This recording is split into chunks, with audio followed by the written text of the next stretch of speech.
it started raining all of a sudden. And looking outside, you can see people worrying about their businesses, and yet their houses are flooded. I mean, no amount of cement or tarp would stop the leak into the houses. I mean, it's amazing how people just be patient and live with all kinds of conditions here.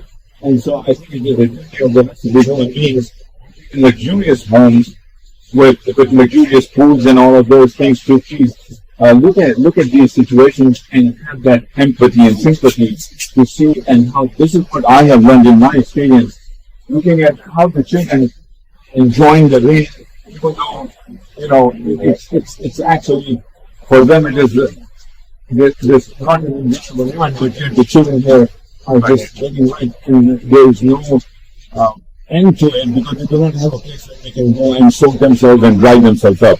And so I just wanted to share that with you all. Thank you.